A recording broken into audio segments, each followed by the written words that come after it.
Voilà. Bonsoir à tous. Ce soir, nous abordons un passage de la parole de Dieu qui est, je peux le dire, mondialement connu. C'est-à-dire que les chrétiens, les non-chrétiens, tout le monde connaît l'histoire du fils prodigue, même si certains ne savent pas que c'est dans la Bible, mais en tout cas, l'histoire est connue de ce jeune homme qui quitte son père, un peu en se fâchant, et qui revient, entre guillemets, un peu lamentablement. Donc ce soir, nous allons regarder le texte de près. Nous allons voir que cette lecture classique est très très loin du texte. En fait, on a voulu y voir quelque chose de simpliste, pratique, pour éviter peut-être de réfléchir sur soi. Et donc nous allons voir ce que Jésus dit exactement au travers de cette parabole. Alors, je vous propose de lire le texte d'abord dans l'évangile de Luc, chapitre 15, des versets 11 à 32. Donc c'est Jésus qui parle. Il dit encore, « Un homme avait 2 fils. Le plus jeune dit à son père, « Mon père, donne-moi la part de bien qui doit me revenir. » Et le père leur partagea son bien. Peu de jours après, le plus jeune fils, ayant tout ramassé, partit pour un pays éloigné, et il dissipa son bien en vivant dans la débauche. Lorsqu'il eut tout dépensé, une grande famine survint dans ce pays, et il commença à se trouver dans le besoin. Il alla se mettre au service d'un des habitants du pays, qui l'envoya dans ses champs garder les pourceaux. Il aurait bien voulu se rassasier des carouges que mangeaient les pourceaux, mais personne ne lui en donnait. Étant rentré en lui-même, il se dit « Combien de mercenaires chez mon père ont du pain en abondance ?»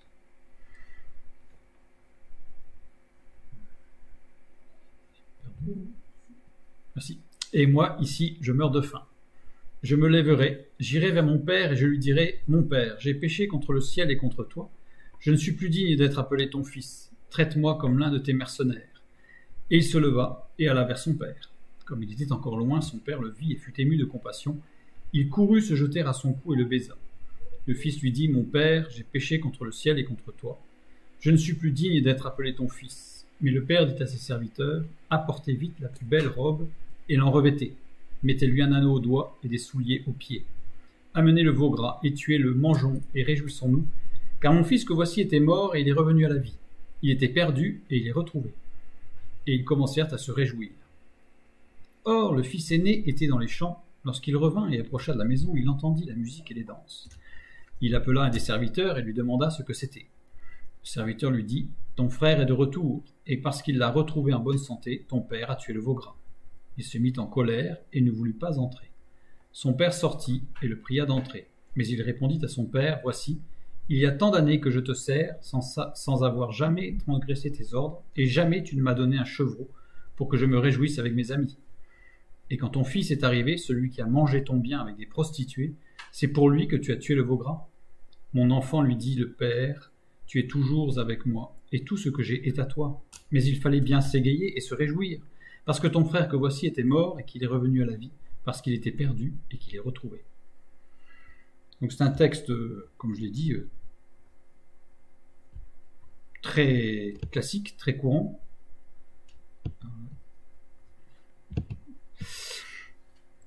Et on a une explication assez simple. Il dit « épo », dire, ne s'emploie qu'à un seul temps, le passé. Normalement, le verbe « épo » ne s'emploie qu'au passé en grec. Et là, il est conjugué à l'aoriste second. Alors ça veut dire quoi? Ça veut dire que c'est curieux, parce que ce n'est pas le temps qui est dévolu à ce verbe. L'aoriste, c'est en grec un temps qui est ni présent, ni passé, ni futur. C'est un temps qu'on appelle le temps de l'éternité. C'est un temps, c'est pour donner une proposition qui est toujours vraie. Et le fait qu'il soit l'aoriste second implique des conséquences dans le futur irrémédiables, inéluctables. Forcément, il y a des conséquences. Voilà, l'aoriste indique une action hors du temps, ni passée, ni présente, ni future. Second implique une portée future et prophétique. Donc ça veut dire que ce que dit Jésus est vrai, mais a une portée future et ne s'applique pas au temps où il parle. Encore, D. De plus, de nouveau, justement à ce moment-là. Parole pour renforcer ce qui ce qui a été dit ou fait avant. Donc Jésus dit, il dit encore, mais ce encore, en fait, en grec, ça signifie que c'est pour renforcer quelque chose qui a été fait ou qui a été dit juste avant. Donc qu'est-ce qui a été dit ou qui a été fait juste avant? Luc 15, 3 à 10. Jésus leur dit cette parabole, c'est une autre parabole. Quel homme d'entre vous, s'il a 100 brebis et qu'il en perde une, ne laisse les 99 autres dans le désert pour aller après celle qui est perdue, jusqu'à ce qu'il la retrouve? Lorsqu'il l'a retrouvée, il la met avec joie sur ses épaules et, de retour à la maison, il appelle ses amis et ses voisins et leur dit « Réjouissez-vous avec moi, car j'ai retrouvé ma brebis qui était perdue. » De même, je vous le dis, il y aura plus de joie dans le ciel pour un seul pécheur qui se repent que pour 99 justes qui n'ont pas besoin de repentance. Je vous dis qu'il y aura ainsi de la joie dans le ciel pour un seul pécheur, mais plus que pour 99 justes qui n'ont pas besoin de repentance. Ou quelle femme ayant 10 drachmes, si elle a perdu une seule drachme, n'allume une lampe, ne balaye la maison et ne cherche avec soin jusqu'à ce qu'elle l'ait trouvée. Et l'ayant trouvée, elle appelle ses amis et ses voisines en disant « Réjouissez-vous avec moi, parce que j'ai trouvé la drachme que j'avais perdue. » Ainsi, je vous le dis, il y a de la joie devant les anges de Dieu pour un seul pécheur qui se repent. Donc c'est la brebis perdue et la parabole des drachmes. Donc on va parler que de la parabole de la brebis perdue. Quand on parle de la brebis perdue, une brebis, ça veut dire qu'elle appartient au troupeau. Donc la brebis perdue, c'est un enfant de Dieu perdu.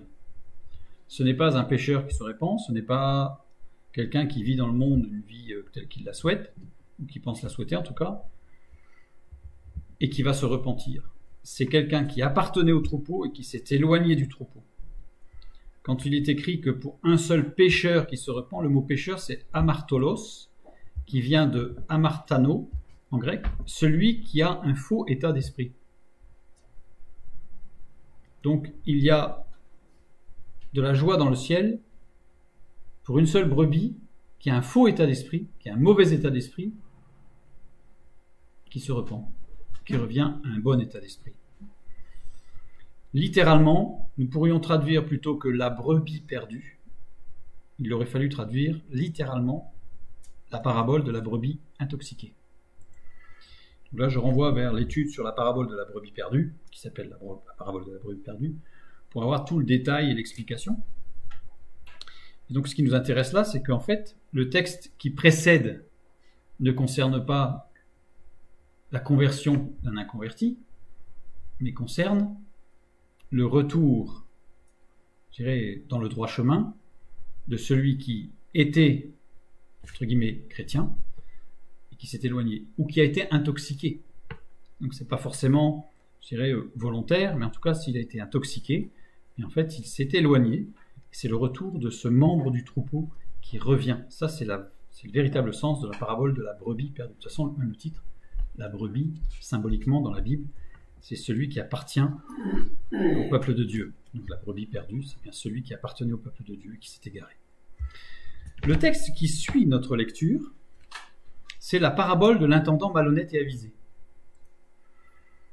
Alors, on ne va pas la lire, mais littéralement, en fait, la parabole de l'intendant, il n'est pas malhonnête, cet intendant. On en a fait une lecture, mais littéralement, c'est la parabole de l'intendant avisé qui redonne gloire à son maître et revient dans la vérité et la justice. Là, je renvoie vers l'étude sur la parabole de l'intendant malhonnête et avisé pour comprendre que la lecture qui en est faite n'est pas la bonne. Pratique, puisqu'elle permet de regarder ailleurs, de regarder dans l'œil de l'autre ce qui ne va pas plutôt que dans le mien, plutôt que dans le nôtre. Mais cette parabole s'adresse une fois de plus au peuple de Dieu.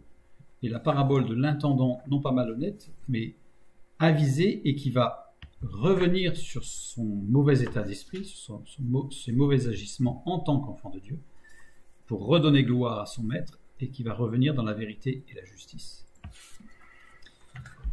Pourquoi la parabole du fils prodigue, au milieu de textes qui décrivent un retour à Dieu d'enfants de Dieu qui se sont laissés intoxiquer par le monde extérieur? Pourquoi, en plein milieu, aurions-nous un texte qui nous parlerait de la conversion d'un inconverti, de la conversion de quelqu'un qui vit dans le monde? alors que juste avant, ça concerne le retour à Dieu d'un enfant de Dieu qui s'est écarté ou qui a été intoxiqué. Et idem pour la suite, dans la suite. Donc c'est la première question qu'on doit se poser. Interprétation classique de cette parabole. Le père des deux garçons, on nous dit que c'est Dieu. Dans l'interprétation classique. Dieu, c'est un homme avec deux fils. Un homme, c'est Dieu. Le fils cadet, c'est le pécheur, celui qui est éloigné, celui qui vit dans le monde. Et le fils aîné, c'est l'enfant de Dieu. C'est l'interprétation classique. Voilà. Et à partir de là, on fait toutes sortes de commentaires. Le fils aîné. Lisons ce qui concerne le fils aîné, c'est-à-dire l'enfant de Dieu. Luc 15, 25 à 30. Relisons, venons de le lire. Mais son fils aîné était au champ. Et lorsqu'en revenant, il approcha de la maison, il entendit de la musique et des danses. Et ayant appelé à lui un de ses serviteurs, il s'informait de ce que c'était. Et celui-ci lui dit, « Ton frère est arrivé, et ton père a tué le veau gras, parce qu'il l'a recouvré en bonne santé. » Mais il se mit en colère, et il ne voulait point entrer. Et son père étant sorti, l'exhortait. Mais il répondit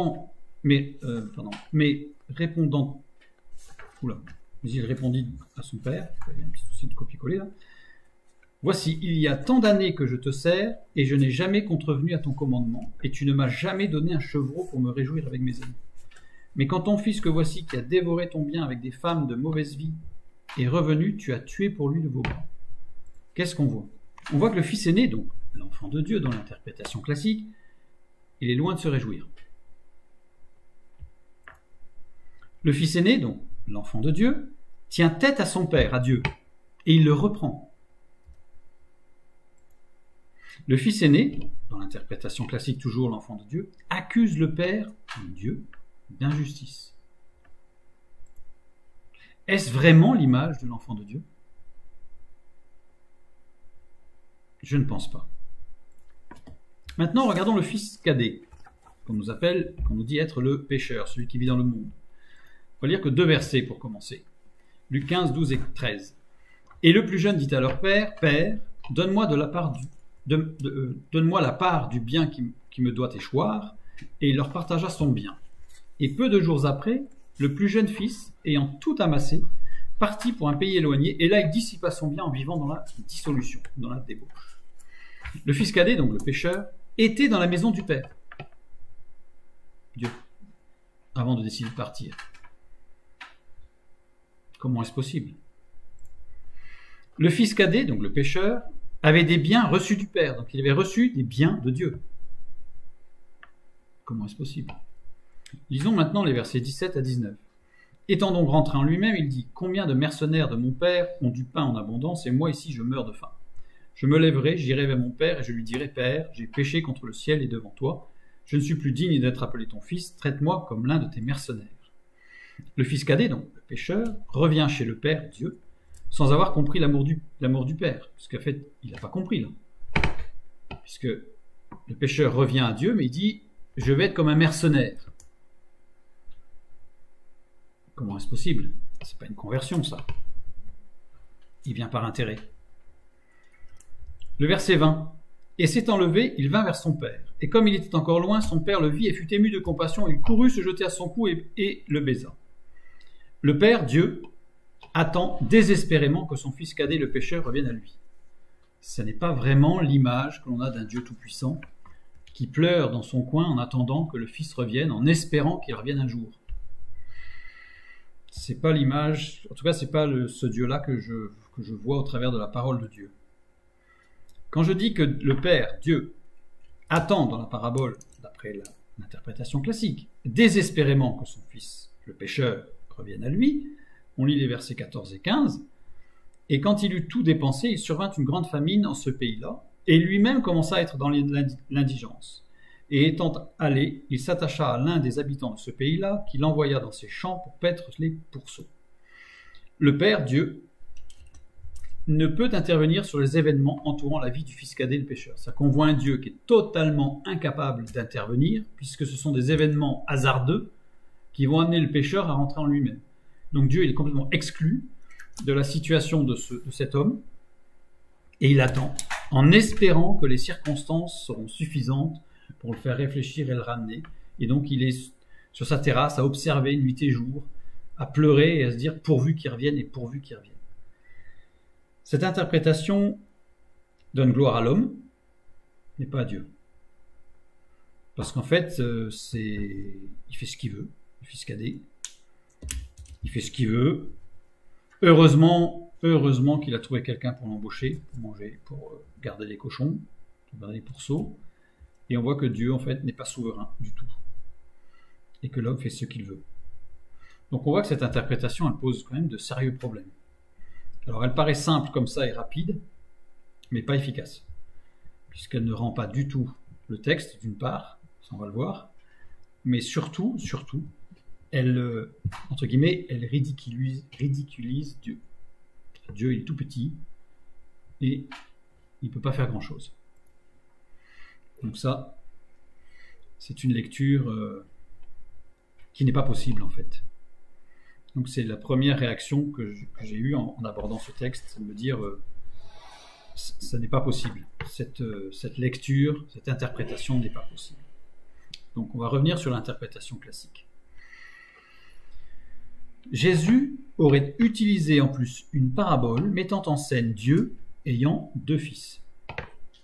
Puisqu'on nous dit que si dans l'interprétation classique, l'homme c'est Dieu, on nous dit qu'il a deux fils. Alors Jésus est le fils unique de Dieu. Donc Jésus aurait mis en scène Dieu le Père, ayant deux fils dont aucun des deux n'est lui. Pas logique. On voit dans Jean 1,14, « Et la parole a été faite chair, elle a habité parmi nous pleine de grâce et de vérité, et nous avons contemplé sa gloire, une gloire comme la gloire du Fils unique venu du Père. » Verset 18, toujours de l'évangile de Jean, « Personne n'a jamais vu Dieu, le Fils unique qui est dans le sein du Père est celui qui l'a fait connaître. » Jean 3, 16 à 18, « Car Dieu a tant aimé le monde qu'il a donné son Fils unique, afin que quiconque croit en lui ne périsse point, mais qu'il ait la vie éternelle. Dieu en effet n'a pas envoyé son Fils dans le monde pour qu'il juge le monde, mais pour que le monde soit sauvé par lui. » Vous voyez ça dans la parabole, vous? Non.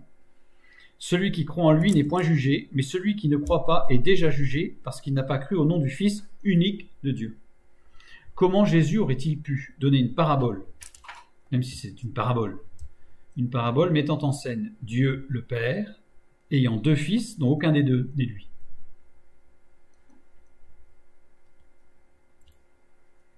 On est loin de la perfection du message. Maintenant, regardons d'un peu plus près. Il dit encore, un homme avait deux fils. Fils ou ios. Ios désigne une descendance, fille ou fils, fille ou garçon. Décrit quelqu'un qui dépend d'un autre ou qui le suit, un élève, un disciple. Ios veut dire ces deux choses. Un homme avait deux fils. Le mot homme ici, c'est anthropos. Anthropos, un homme. Quelconque, un homme. Et non achen, en grec, achen désignant porteur du jeune mâle procréateur. Et non plus pater, géniteur, le père. Si nous avions vu, si le texte avait voulu insister sur un père avec deux de ses enfants, nous aurions eu soit pater et ouios, soit achen et ouios. En tout cas, il y aurait eu une notion de différence entre les deux, mais en tous les cas, il y aurait eu un géniteur et sa descendance. Or là, nous avons un homme, anthropos, un homme en général. Ça veut dire quoi? Ça veut dire que ce texte ici ne désigne pas un fils, deux fils. Il désigne quelqu'un qui dépend d'un autre et qui le suit. Un homme avait deux disciples, deux élèves.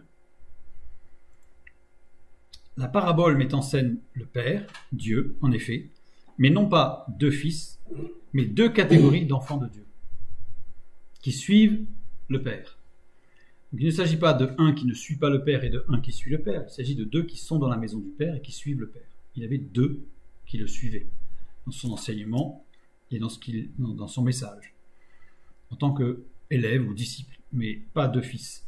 La traduction de fils est erronée dans le contexte de la phrase, puisque nous n'avons pas ni pater ni achen, mais anthropos.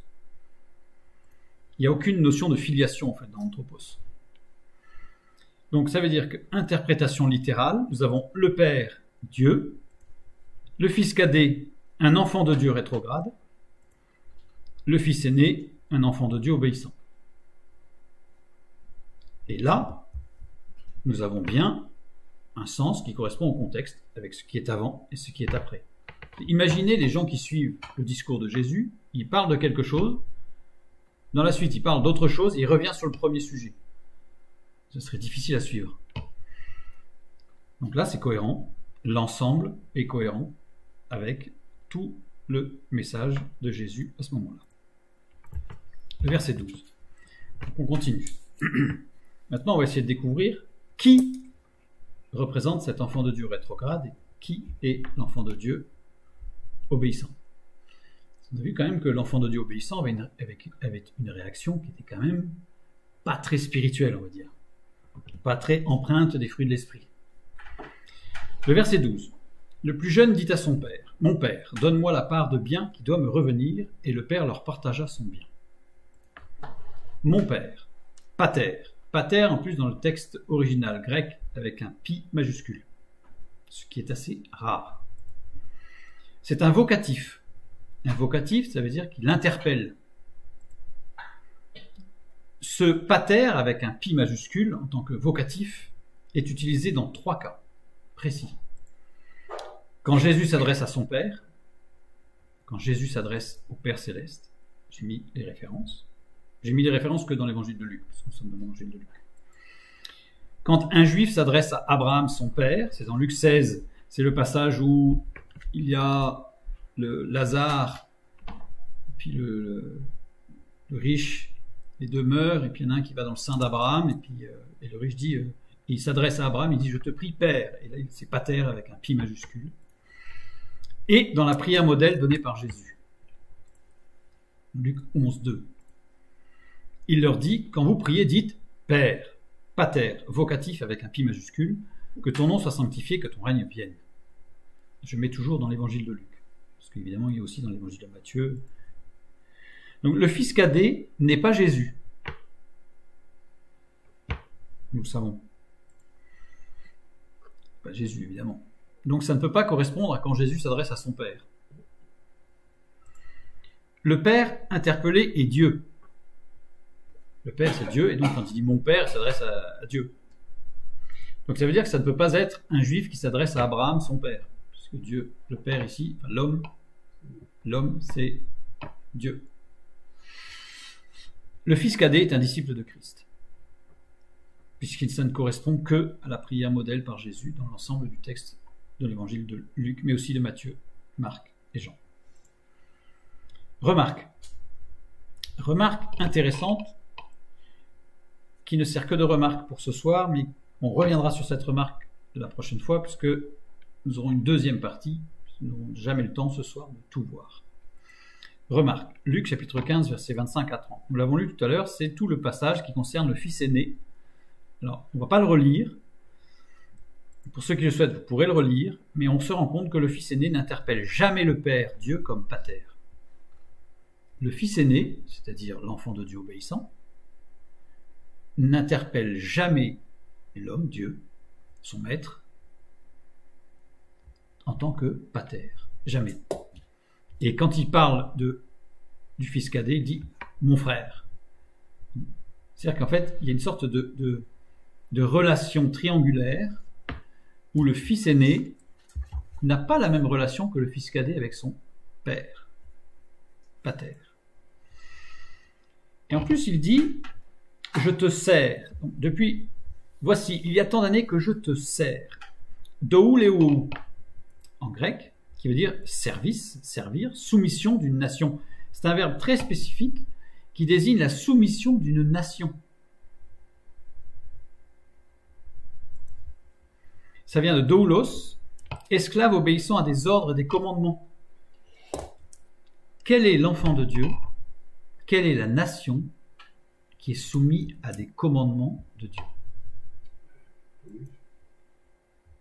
Doulos est moins noble dans le terme et la condition que thérapone. Thérapone, c'est un serviteur dévoué qui prend soin d'eux. D'ailleurs, dans thérapone, on a thérapie. On a la racine de thérapie. Donc, il prend soin. Donc, doulos, on a vraiment celui qui obéit à des lois, à des ordres. En fait, avec cette remarque, et nous verrons ça plus en détail la semaine prochaine, le fils aîné est un enfant d'Israël. Le fils cadet est un disciple de Christ, un chrétien, dans le sens noble du terme, et le fils aîné est un juif, judaïsant, est un enfant d'Israël. La semaine prochaine, nous parlerons de ce fils aîné. Ce soir, nous allons nous concentrer sur le fils cadet. Le plus jeune donc dit à son père, « Pater », vocatif, « Donne-moi la part de bien qui doit me revenir. » Et le père partagea ce bien. Donc, on garde à l'esprit que le fils cadet est un disciple de Christ. Je le remets dans le coin parce qu'il faut garder à l'esprit. Il dit « Pater », mon père. Ce qui fait référence à Luc 11, 2 à 4. Il leur dit, quand vous priez, dites, « Père, que ton nom soit sanctifié, que ton règne vienne. Donne-nous chaque jour notre pain quotidien. Pardonne-nous nos péchés, car nous aussi nous pardonnons à quiconque nous offense. Et ne nous induis pas en tentation. » Pour connaître la raison de la prière modèle simplifiée chez Luc par rapport à Matthieu, je renvoie vers notre étude sur Notre Père qui es aux cieux, qui concerne Matthieu, dans laquelle j'explique pourquoi Luc nous donne une version, je dirais, simplifiée, plus condensée que Matthieu. Que ton nom soit sanctifié, que ton règne vienne. Il y a un problème dans la prière de ce disciple de Christ qui dit « Pater, donne-moi la part de bien qui doit me revenir. » Il oublie quelque chose. Le chrétien a oublié la sainteté de Dieu et sa souveraineté. Dans cette prière, dans cette demande, Pater, le fils cadet, c'est-à-dire le disciple de Christ, a complètement oublié la sainteté et la souveraineté de Dieu. Il y va directement au paragraphe suivant, disant « Moi j'ai des besoins et il faut que tu combles mes besoins. »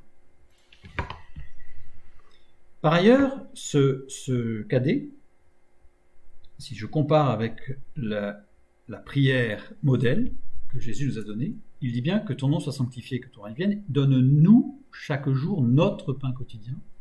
Alors que là, le disciple de Christ, il fait mon Père, donne-moi la part de bien qui doit me revenir. Nous avons ici un chrétien qui est devenu individualiste. Il a oublié qu'il est une cellule vivante d'un corps, d'un ensemble. Donc nous avons ici une description, en quelques mots, du disciple de Christ. N'oubliez pas que c'est le disciple de Christ au regard d'un enfant d'Israël. Ce n'est pas un disciple de Christ au regard d'un autre disciple de Christ. C'est Jésus décrit là une sorte de problématique de l'Église. Et nous avons vu tout à l'heure que c'était à l'aoriste second. Ça veut dire que c'est quelque chose de prophétique.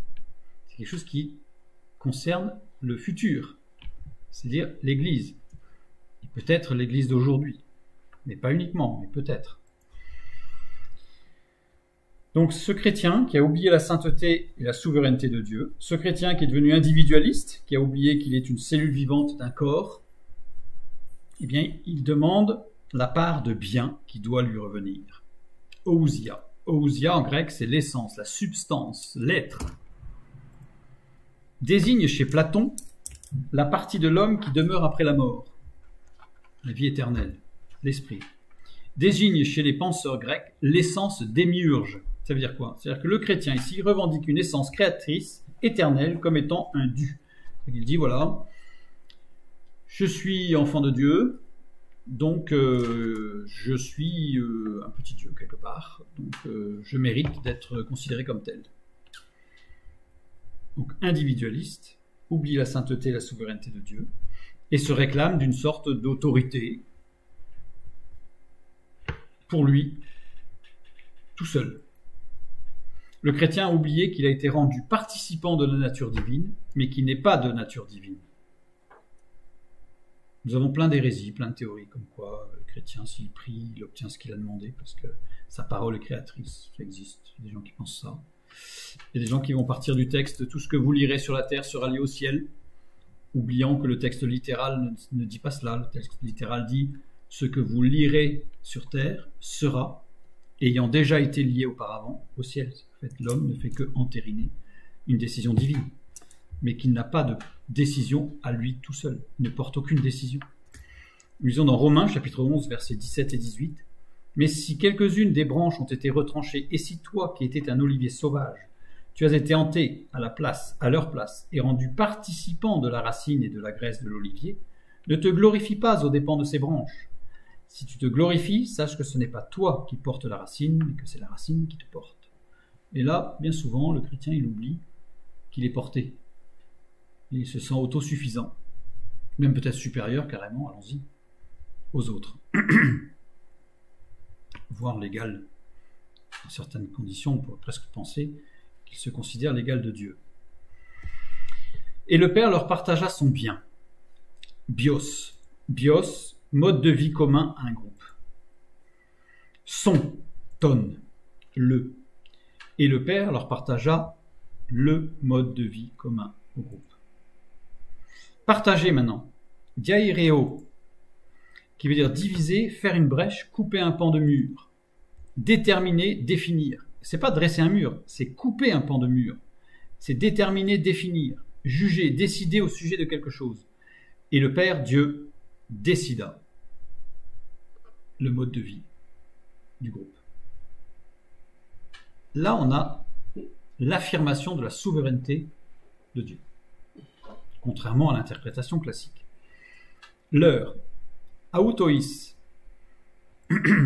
Alors, un petit souci, mais diaireo, il y a deux occurrences, donc employés que 2 fois dans la parole de Dieu. Dans Luc 15, 12, ici, partager son bien. Et dans 1 Corinthiens 12, 11, on y voit un seul et même esprit opère toutes ces choses, les distribuant à chacun en particulier comme il veut.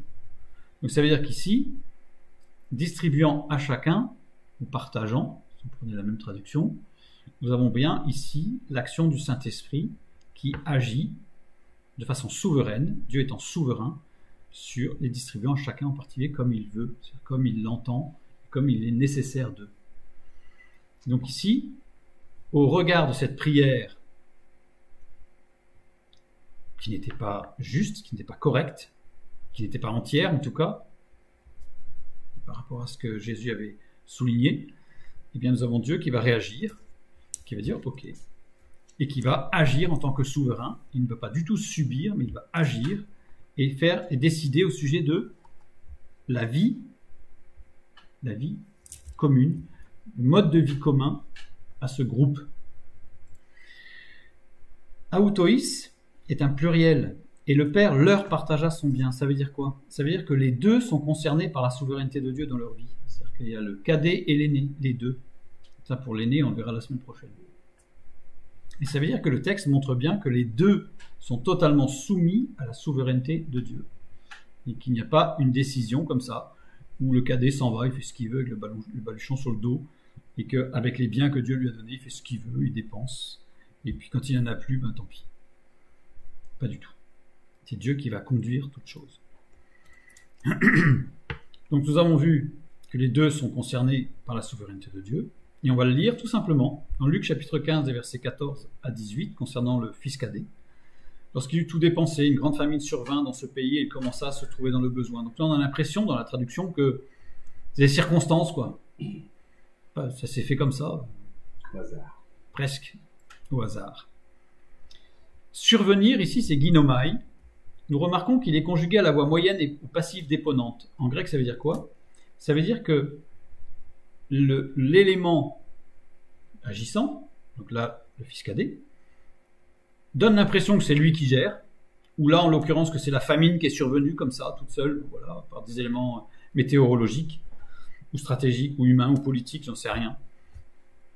Alors qu'en réalité, c'est passif, c'est-à-dire qu'il se passe quelque chose. En fait, dans le Nouveau Testament, la voix moyenne ou passive déponente, c'est une conjugaison qui est utilisée pour signifier l'action du Saint-Esprit en arrière-plan. C'est-à-dire qu'il y a des choses qui se passent.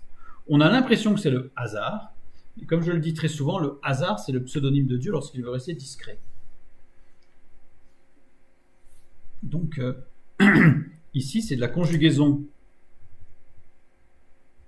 à la voix moyenne ou passive déponente. Ça veut dire qu'en réalité, cette famine, elle n'est pas survenue par hasard. Elle est survenue par Dieu au bon moment pour interpeller l'Église.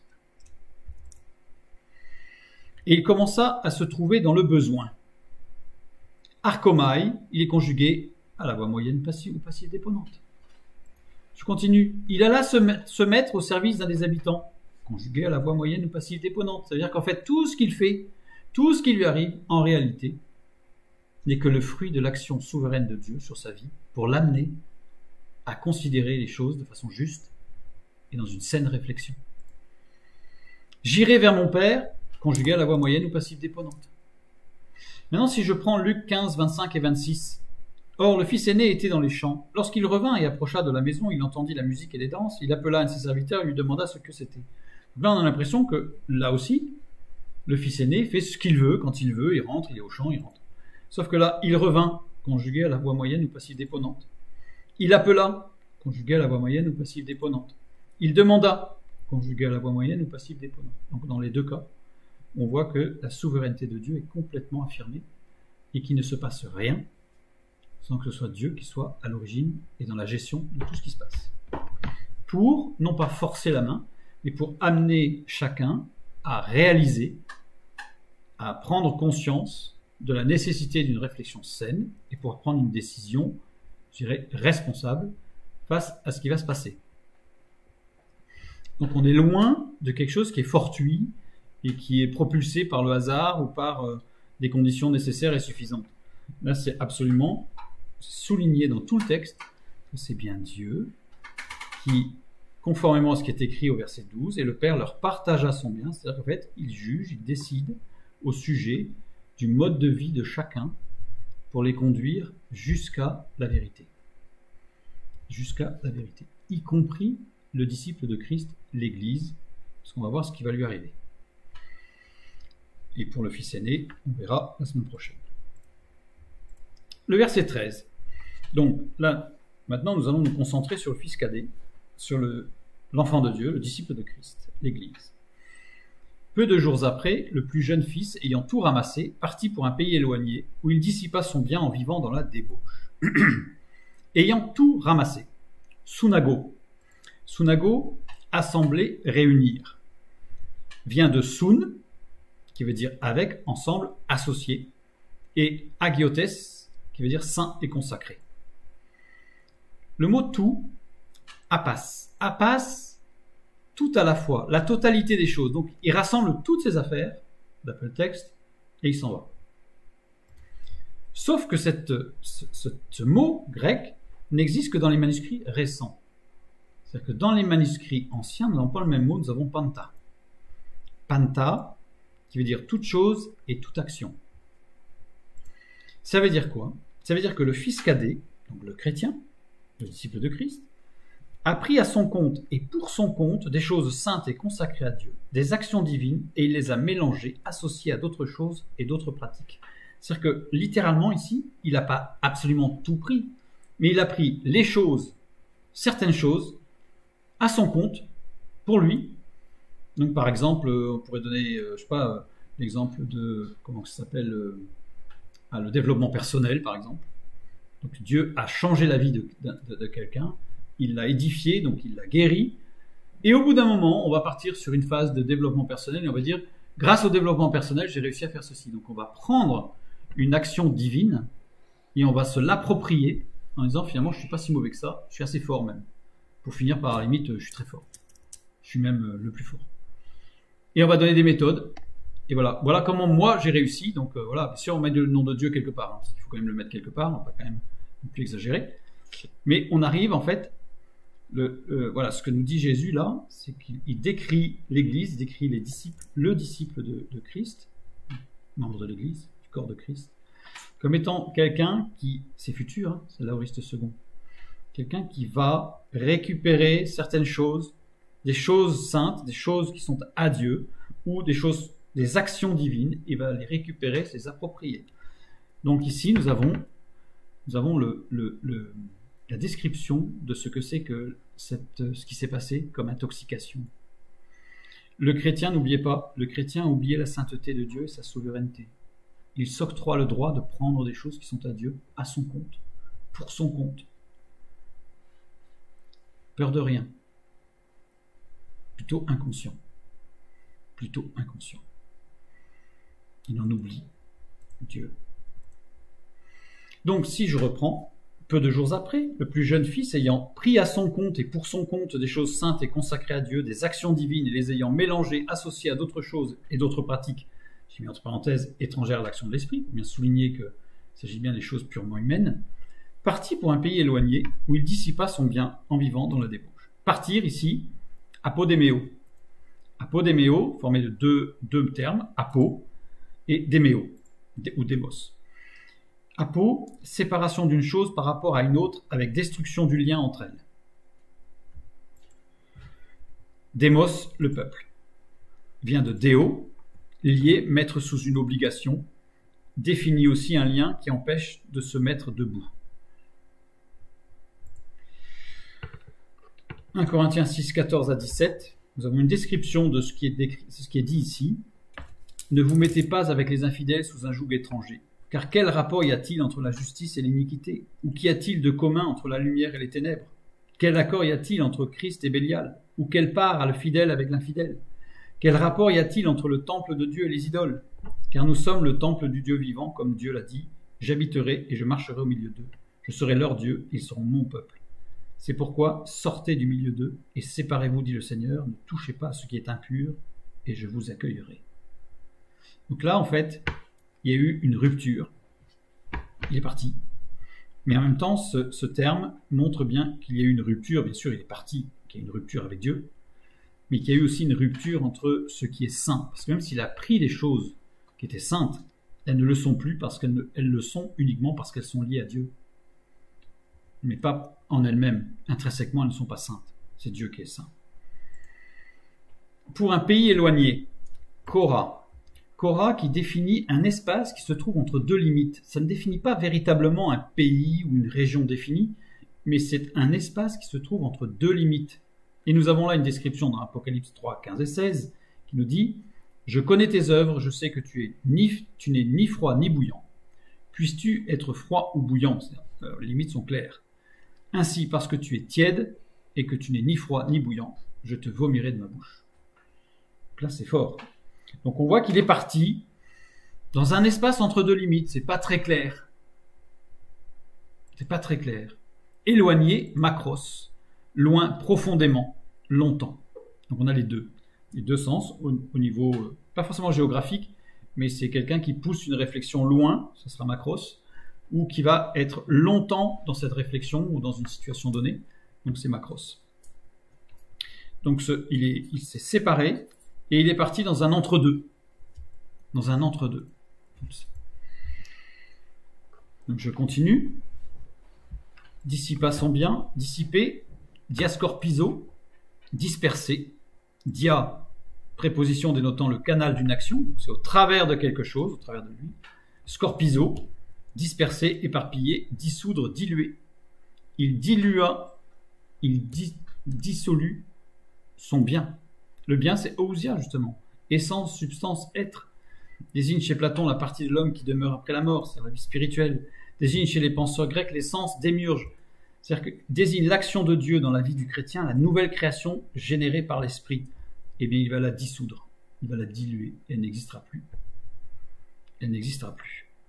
Et quand il dit dans la débauche, en vivant dans la débauche, azotos, littéralement, alors ça n'a pas ce qui est utilisé que là, qui veut dire non sauvé ayant abandonné le salut. C'est-à-dire que ce disciple qui agit ainsi, il perd son salut. C'est écrit là. Il perd son salut. Au travers du mélange, de l'abandon, de la considération de la sainteté de Dieu et de sa souveraineté, le chrétien vient à se mettre sous le joug étranger, à faire des mélanges, à devenir tiède par dissolution du bénéfice de l'action divine dans sa vie, finissant par perdre le salut. C'est-à-dire qu'ici, c'est prophétique, il y a beaucoup d'appelés mais peu d'élus.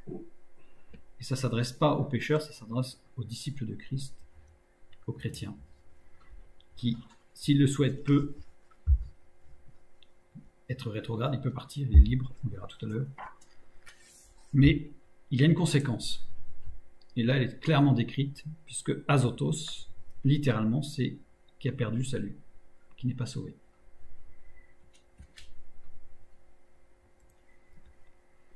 Finissant par perdre le salut, pourquoi je dis qu'il le perd? Parce que le fils cadet appelait Dieu Pater. N'oubliez pas. Donc il était dans la maison du Père au tout début.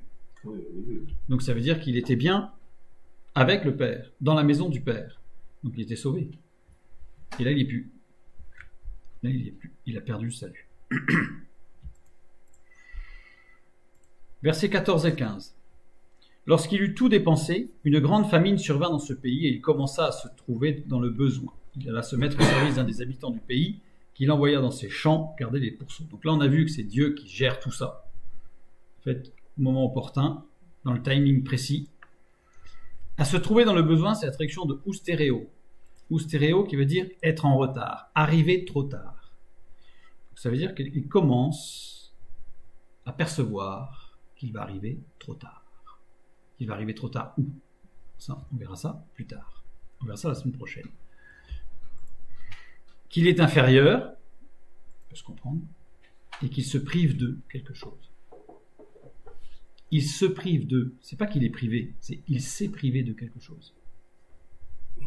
Dans son recul, dans son retrait. Il alla se mettre au service. Poreu omai, en grec, qui veut dire poursuivre le voyage qui a été commencé. En fait, il commença à réfléchir, commença à réaliser quelque chose, mais c'est que le début là. Quand on commence quelque chose, là, on n'a pas fini, hein, on commence. Donc là, il commence à réfléchir, et dans sa réflexion, il va poursuivre le voyage qui a été commencé. Là, il ne fait pas marche arrière. Il poursuit son voyage.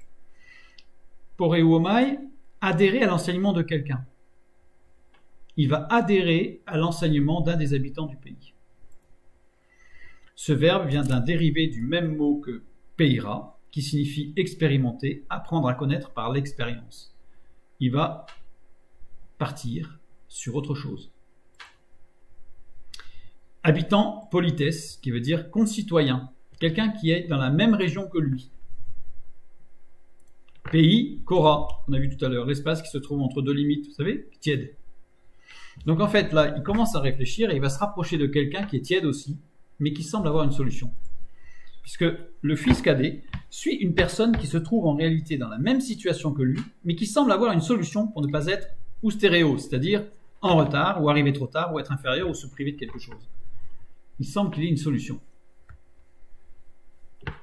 Traduction littérale. Donc cette personne, qui semble avoir une solution, l'envoya dans ses champs garder les pourceaux. Pempo. Pempo s'emploie quand on s'adresse à un subalterne, un serviteur ou quelqu'un qui est aux ordres, s'il est conjugué à l'impératif. Bon. Alors, pempo veut dire envoyer, déplacer. Faire qu'une chose soit transportée vers une autre chose, vers autre chose. Envoyer faire un voyage. Causer du mal. Envoyer un présage. Envoyer pour discuter sur une alliance. Donc, c'est-à-dire que cet habitant qui semble avoir une solution pour ne pas avoir l'impression d'être en retard, pour ne pas se sentir inférieur, pour ne pas se priver de quelque chose, de la paix, de la joie, etc. Il a des solutions. Il va présenter des solutions. Donc il va faire des choses. Il va envoyer, faire un voyage. Mais en tous les cas, il va causer du mal. Alors il va même utiliser parfois le présage ou la vision où Dieu lui aurait parlé. Si Dieu a quelque chose à dire, il le dit à la personne concernée. Il ne va pas passer par des intermédiaires. Donc envoyer pour... Les intermédiaires peuvent confirmer. Bien sûr. Mais ce n'est pas sur la parole d'un tiers qu'on doit se baser. Et il va l'envoyer pour discuter sur une alliance. Alors Et là, on voit qu'il est conjugué au mode indicatif. Donc ça veut dire que ce n'est pas un subalterne. Ce n'est pas le mode impératif, donc ce n'est pas un ordre. C'est un conseil, et ça correspond bien au terme pereu omai, qui veut dire adhérer à l'enseignement de quelqu'un. Il n'est pas obligé, mais il adhère. Il suit. Il suit en tant que disciple de cet homme, cet habitant du pays, qui n'est pas mieux loti que lui en réalité, mais qui donne l'impression d'avoir une solution. Dans ces champs, agros. Alors, agros, c'est un terme particulier, c'est un mot d'emploi rare dans les papyri, c'est-à-dire dans tous les écrits anciens, désignant une surface de terre n'appartenant pas au roi, mais qui était une propriété individuelle susceptible d'être cultivée. C'est-à-dire, en fait, ça donne l'impression que c'est une terre cultivable, dans laquelle on peut semer de la bonne semence. Garder les pourceaux, bosbo. Bosbo, qui veut dire nourrir, paître, Mais c'est un terme employé aussi dans le Nouveau Testament en image des devoirs de l'enseignant chrétien pour assurer en permanence le bien-être spirituel des membres de l'Église. Ça veut dire quoi tout ça? Pourceau, koiros, un jeune cochon, désigne parfois un poisson du Nil, le koiros, dans certains textes. Et dans tous les cas, ce sont des animaux sauvages qui se nourrissent de déchets et de chair humaine qui, après avoir été nettoyés, retournent à la saleté. Le poisson et le cochon. Donc la solution qui paraît être utile, nécessaire pour ne pas se sentir ou stéréo, c'est-à-dire être en retard, ou être inférieur, ou se priver d'eux, plein de solutions. Là, c'est quoi? La solution préconisée est l'évangélisation plutôt qu'un retour à la sanctification. C'est-à-dire qu'on va évangéliser. Il faut parler de Dieu, il faut être actif. C'est pas ça la solution. Le fils cadet, il n'a pas besoin de ça. Il a besoin de revenir au Père. Donc la solution, nous avons une description de l'Église, ne l'oublions pas, faite par Jésus, Aoriste II, donc pour le futur, peut-être pour le temps présent, avec quelqu'un qui rentre dans quelque chose qui est tiède, qui a ses moyens, qui ressent un mal-être, qui ressent qu'il y a un besoin, qu'il y a quelque chose qui ne va pas dans sa vie, et qui va s'accrocher à toutes sortes de méthodes. Et ce sont des méthodes qui vont aller vers l'évangélisation. Donc là, je pense par exemple à The Last Reformation, par exemple. Mais il y en a d'autres où il faut être actif, il faut aller dans la rue, il faut asséner, si vous avez l'impression que c'est bon, il faut témoigner, il faut évangéliser, il faut ceci, il faut cela, il faut ceci, il faut cela. Alors que la parole de Dieu ne dit pas ça du tout. 1 Pierre 1,16, qu'est-ce qu'elle dit? Selon qu'il est écrit, vous serez saints car je suis saint. À partir du moment où on a écarté, on a oublié la sainteté de Dieu, la souveraineté de Dieu, nous ne pouvons être dans ces dynamiques de sanctification, de sainteté. Car la parole de Dieu nous dit, vous serez saints car je suis saint. C'est pas écrit vous serez saints car vous agirez, vous apprendrez, vous grandirez, et ceci et cela. C'est vous serez saints car je suis saint. Mais si on n'a plus cette vision de la sainteté de Dieu, on n'a aucun moyen d'atteindre cette dynamique. Et donc là, c'est ce qui se passe. On est dans ce no man's land, on est dans cet entre-deux tiède où la souveraineté de Dieu et la sainteté de Dieu ne sont plus mises en avant. Ah, vaguement, on se rappelle qu'il existe quelque chose de ce type, sûrement, mais ce n'est plus du tout le point principal de la vie spirituelle. Il faut agir, évangéliser, faire du chiffre. Faire du chiffre. Ça, c'est la méthode préconisée ici. Les versets 16 et 17. Il aurait bien voulu se rassasier des carouges que mangeaient les pourceaux, mais personne ne lui en donnait. Étant entré en lui-même, il se dit combien de mercenaires chez mon père ont du pain en abondance, et moi, je meurs de faim. Je meurs de faim. Mais personne, oudeis désigne une personne compétente. Mais il faudrait traduire par mais personne de compétent, personne qui avait cette capacité ne lui en donnait. Cri d'espoir qui interroge, c'est-à-dire que ça sous-entend qu'il cherchait quelqu'un de compétent, mais il ne trouvait pas. Il est question de quelqu'un de capable, qui s'enquiert de quelque chose, sachant qu'il trouvera ce qu'il cherche. Il sait qu'il va trouver ce qu'il cherche, mais pour l'instant, il n'a pas trouvé. Et personne ne lui donne ce qu'il cherche. Mais personne ne lui en donnait. Le « en » dans le texte original n'y est pas. Donc, personne ne lui donnait. Personne ne lui donnait quoi? Le fils cadet aurait aimé être rassasié, avoir sa faim et sa soif calmées par la nourriture donnée, mais ce n'était pas le cas. Et personne de compétent ne le rassasiait dans le milieu dans lequel il était. Et pour cause. Dans un milieu tiède, dans un milieu où on cherche des méthodes, eh bien forcément, personne n'aura la bonne solution, parce que la bonne solution, ce n'est pas une méthode. La bonne solution, c'est Dieu, tout simplement. Combien de mercenaires chez mon père ont du pain? Mercenaires, mystios. Mystios, deux occurrences, donc, qui sont uniquement dans Luc 15, 17 et 19, c'est-à-dire dans notre texte. On peut considérer que c'est un apax, c'est-à-dire qu'il n'apparaît que dans cette parabole. Mystios, ça désigne un homme libre recevant une récompense. Un homme libre qui reçoit une récompense parce qu'il est au service de quelqu'un. Ce n'est pas un mercenaire, parce que la traduction mercenaire, on a franchement l'impression d'avoir un balafré qui est mal rasé et qui cherche absolument à gagner de l'argent. En tout cas, dans le sens moderne du terme. Alors que mystios, ça concerne vraiment un homme libre, qui est libre. Il n'est pas obligé de servir, il n'est pas un esclave, il n'a pas été acheté ou quoi que ce soit. C'est un homme libre qui reçoit une récompense ou un salaire, mais pour son service rendu, mais librement. Librement. Donc combien d'hommes libres chez mon Père, chez Dieu, combien d'hommes libres, rappelez-vous ce que Jésus dit, il nous rend libres, totalement libres, parfaitement libres, c'est-à-dire être capable de dire non, de refuser, de faire ce qu'on ne veut pas faire. C'est ça un homme libre. Donc chez son Père, chez Dieu, ces hommes libres qui reçoivent une récompense pour le service de Dieu ont du pain. Artos. Artos, terme technique de boulanger. C'est un terme technique en grec. Ce n'est pas le pain d'une manière générale, c'est un pain très particulier. Vient de l'adjectif verbal artos, qui a été préparé en avance. En fait, ce terme artos, ce terme technique de boulanger, qu'on retrouve dans les textes de boulangerie de l'époque, j'ai mis les références dans la bibliographie à la fin, désigne un pain de haute qualité pétri 3 fois avant cuisson. C'est très précis. Dans l'Ancien Testament, il est mentionné un pain particulièrement pétri aussi, le pain pétri à l'huile, symbole de la sanctification. Donc là, je renvoie vers une étude, pourquoi ajouter de la fleur de farine pétrie à l'huile, pour avoir toute l'explication de ce pain qui va être pétri 3 fois, il va parler de 3 pains d'ailleurs, enfin, il y a tout un symbole évidemment très fort.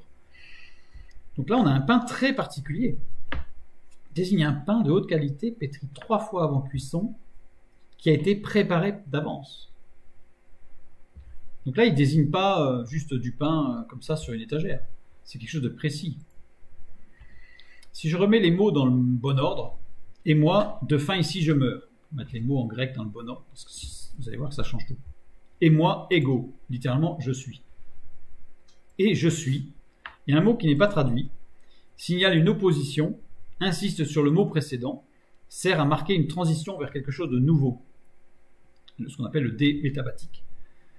Donc ici, nous avons quelque chose qui insiste sur le fait que je suis, il est dans un état et qui va l'amener à un autre état. C'est une transition qui va l'amener à une dynamique. C'est-à-dire que le travail que Dieu a agi en tant que souverain sur la famine, etc., l'a amené dans une position qui va créer une dynamique. Dieu crée une dynamique. Tout ce qui se passe, c'est Dieu qui gère pour créer cette dynamique. De faim, limos, affamé. Littéralement, et moi, je suis affamé. J'ai faim. J'ai faim. Je suis affamé. Ici, odé, qui veut dire littéralement aussi, de cette manière. Donc, littéralement, c'est et moi, j'ai faim, et à cause de cette faim, je meurs. Littéralement, apolomie, il y a 2 L à apolomie ici, parce qu'il y a 2 lambda, donc c'est une faute ici, apolomie, être inutile. C'est-à-dire que parce que je ne suis pas nourri de la sainteté et de la souveraineté de Dieu, parce que je ne connais pas mon Dieu, grosso modo, je suis inutile. C'est pas dire je meurs, c'est je suis inutile. Je ne sers à rien. Et même ce service d'évangéliser ou quoi que ce soit, ça sert à rien. Parce que je suis quelqu'un qui résonne une cymbale creuse. Le service pour Dieu commence d'abord par la sanctification. Pour soi. Conduit par l'Esprit, le Fils cadet, le chrétien, l'Église, réalise qu'auprès du Père, il y a abondance de nourriture et que ceux qui suivent le Père sont libres, nourris et reçoivent une récompense juste et honorable. Combien d'hommes libres chez mon Père ont ce pain préparé d'avance, pétri 3 fois, en abondance. C'est-à-dire que il n'y a pas la faim, mais il y a tout ce qu'il faut. C'est pas en surquantité, c'est en abondance. C'est-à-dire qu'il y a ce qu'il faut, mais c'est riche. Et moi ici, je suis affamé. Il me manque tout ça. Je suis austéréo, comme on a vu tout à l'heure. Je suis inférieur. Je me suis privé de quelque chose. Parce que je me suis éloigné, je me suis privé. Et donc, je suis inutile. Même dans ce pseudo-service, dans cette pseudo-méthode, c'est inutile. Ça ne sert à rien. Ça ne sert à rien. Luc 15, 22a, le début du verset, on verra la fin juste après. Mais le Père dit à ses serviteurs, apportez vite la plus belle robe et l'en revêtez. Donc là, on passe, ça y est, il revient. Il a décidé de revenir vers le Père vers Pater, vers le Dieu, le Père, son Père, par la foi. Donc il revient au Père, et là, apportez vite la plus belle robe et l'en revêtez. Apportez ekphero qui veut dire emporter avec soi hors du camp de bataille, c'est-à-dire sortez-le de ce camp de bataille c'est-à-dire se retrouver la paix, qui va lui donner la paix de Dieu. La paix de Dieu qui ne s'acquiert que dans un retour à Dieu. Pas de méthode. Vous pouvez avoir l'impression de chercher la paix partout où vous voulez, vous ne la trouverez pas. Elle ne se trouve qu'en Dieu. Et en plus, ekphero, c'est subtil puisque c'est emporter pour enterrer. C'est toute l'image, en fait, justement, de cette mort à soi-même pour ressusciter en Christ, cette nouvelle vie, cette nouvelle création, nouvelle créature, par l'action du Saint-Esprit, par le salut, par le pardon des péchés. Apporter vite, taki, qui veut dire à effet immédiat. C'est-à-dire qu'il n'y a pas un processus. À partir du moment où on revient à Dieu, l'effet est immédiat. Le salut est immédiatement accordé. Il a perdu le salut, mais il le retrouve. On n'a pas qu'une seule chance dans sa vie. On peut s'éloigner et revenir. Dieu pardonne. Et on redémarre. Et on redémarre. La plus belle robe, protos, premier en temps et ou lieu. C'est-à-dire, on n'a pas une condition inférieure. Celui qui revient à Dieu n'a pas une condition inférieure à celui qui est venu une fois dans sa vie, qui ne s'est pas égaré. Il n'y a pas de moins ou de plus, il n'y a pas d'inférieur, de supérieur, de mieux, de moins bien. Il y a ceux qui sont avec Dieu et ceux qui ne le sont pas. C'est tout. Donc là, il revient dans sa première condition, c'est-à-dire sauvé. Il retrouve le salut. Robe, stolé. Stolé qui veut dire équipement, qui veut dire armement. C'est-à-dire qu'en fait, Dieu va le revêtir des armes du chrétien. L'armure du chrétien, Ephésiens 6. Je vous invite à relire. Donc ça veut dire qu'à partir du moment où on revient, eh bien, on redémarre cette dynamique de construction, on redémarre. Et l'en revêter, enduo, revêtir, assumer son rang royal. En fait, on le revêt et il est fils de Dieu, il est fils de roi. Il retrouve totalement, il n'est pas dans un rang inférieur tout au fond de la cour, il retrouve son statut de fils de Dieu. Qu'il avait avant de partir. Qu'il avait avant de partir parce qu'il était sauvé, et là il est sauvé, il n'y a pas de problème. Et la fin du verset 22, mettez-lui un anneau au doigt et des souliers aux pieds. Mettez, c'est didomi, qui veut dire donner de son plein gré, évidemment, répondre à une demande, fournir des choses nécessaires. C'est-à-dire qu'en fait, c'est pas en surnombre. Il va se trouver équipé de ce dont il a besoin. Mettez-lui un anneau au doigt, signe d'une alliance contractée. Donc, ça veut dire qu'il a cet anneau qui fait qu'il est intégré à la famille royale. Et des souliers aux pieds, symbole d'une marche solide et stable, d'autant plus que le mot soulier ici signifie littéralement lier ce qui est en bas. Et ce qui est en bas, nous savons que ce sont les sens, tout ce qui concerne ce qui est sensoriel, ce qui est de la chair. Donc tout ça, ça va être lié pour qu'il puisse marcher libre. Donc nous avons vu rapidement, juste survoler rapidement, dans la parabole du fils prodigue, de qui il s'agissait pour le fils cadet. Et nous avons bien vu qu'il ne s'agissait absolument pas d'un pécheur perdu, mais d'un enfant de Dieu qui s'est laissé attiédir, qui s'est laissé intoxiquer, qui a suivi des fables, comme dit l'apôtre Paul, qui a suivi des techniques, et surtout l'activisme évangélique, évangéliser, aller de l'avant, distribuer des tracts et toutes sortes de choses, et en oubliant complètement de s'enraciner dans cette connaissance de la sainteté, cette révérence vis-à-vis de la sainteté et de la souveraineté de Dieu. C'est évidemment là toute une autre dynamique à voir. La semaine prochaine, nous verrons ce qu'il en est et nous serons fortement surpris de tout ce qui est dit concernant le fils aîné, le frère aîné de ce fils cadet, de ce disciple de Christ, qui sont Israël. Que Dieu vous bénisse. Bonne fin de soirée.